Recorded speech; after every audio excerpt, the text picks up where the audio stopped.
Dial H for Hero number 10. This is Sam Humphries writing and Joe Quinones on the art. Yeah, this issue is spectacular. It opens with explaining the link between the H dials and the multiverse by splitting everything into the multiverse on the the phone dial things. So you have you have the center with the House of Heroes, and then you've got the Ori worlds, and the standard 52 Earth multiverse map that you can picture, the one from Multiversity, and then around that you have the numbers on the phone that are for the extra layers. So at the top you have like a Dream and and Limbo above it. You have Heaven, Speed Forces on there.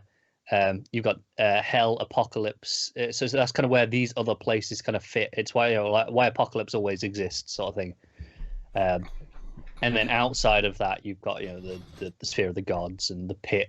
And that's like the opening of this is the operator there going, so hang on, look, I need you to pay attention because multiverse shit going on here, and look, I'm going to explain it with the telephone dial, and this is how it all works.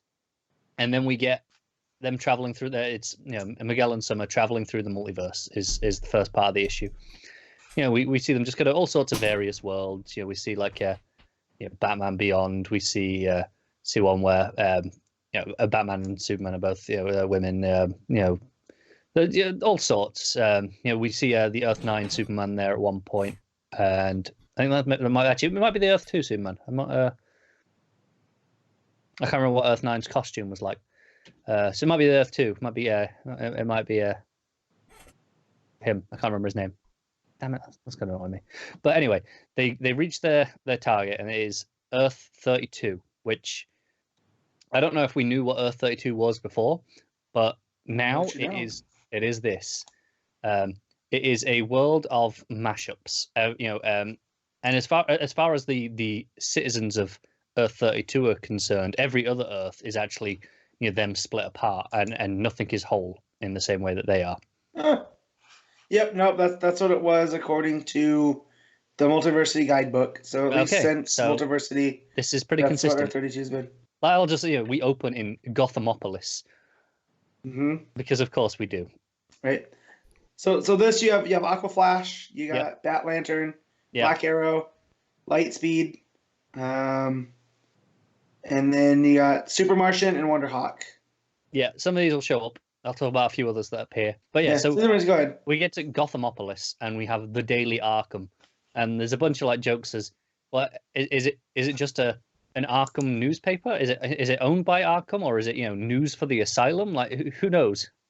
And then we get introduced to Super Martian, and there's a big fight scene with a bunch of heroes fighting the Harlequinator. It's a big giant Harley Quinn robot. But there's a bunch of like mashups on here. There's Mr. Terrific crossed with Red Tornado, Dr. Fate crossed with Firestorm, Starfire crossed with Cyborg. There's a Batgirl with Green Lantern, and very specifically Guy Gardner's Green Lantern. So it's Babs with she's got the collar from. They make a thing about that. Yeah, Matt's interested. But they on this one they're the Young Justice International at the minute. And Miguel and Summer make a few jokes about it. Disco Troy, because Bat Gardner, Dr. Fatestorm, Starborg. There's a few all these little jokes, and it's a blast. And then they're getting told by Super Martian what they have to do. And you got to we've been waiting. The operator told us that you'd show up at some point, and they're introduced to Lobo Kick You. Which, of course, if you remember, Summer earlier in the book, when she used the dial, transformed into Lolo Kick You and was a Lobo knockoff. On this world, she is literally just the Lobo, complete with throwing out all the pastiches you could ask for.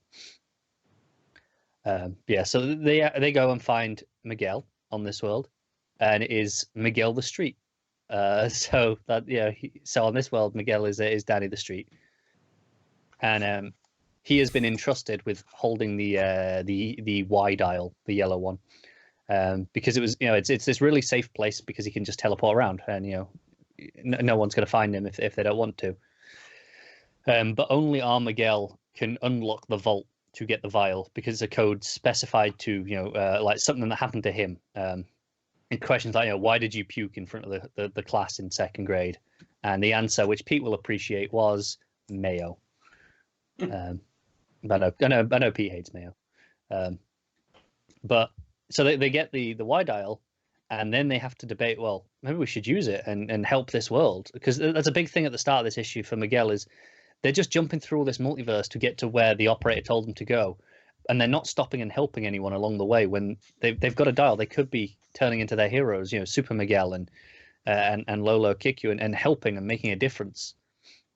Now he's got this dial, he wants to, but Summer's warning him, you can't do this because we got told if you dial that, the Thunderbolt, Mr. Thunderbolt will find you, and he shows up anyway.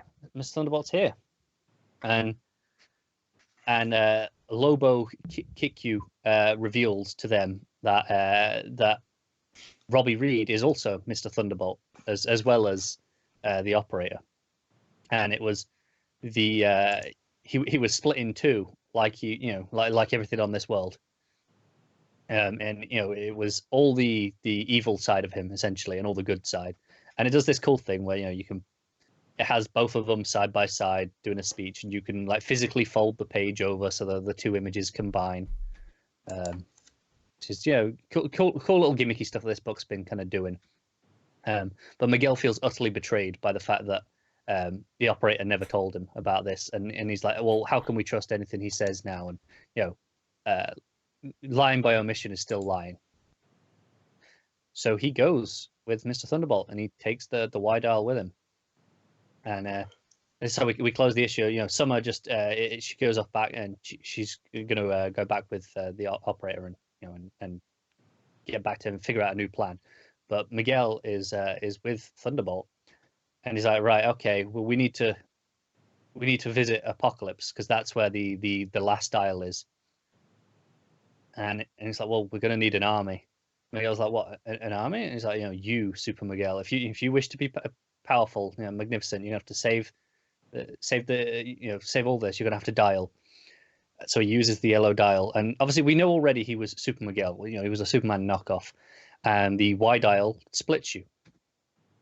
So we end the final page is a reveal of the army of it's Reign of the Super Miguels, and it's that cover with so you've got a Superboy, a Cyborg Superman, an Eradicator, a Steel.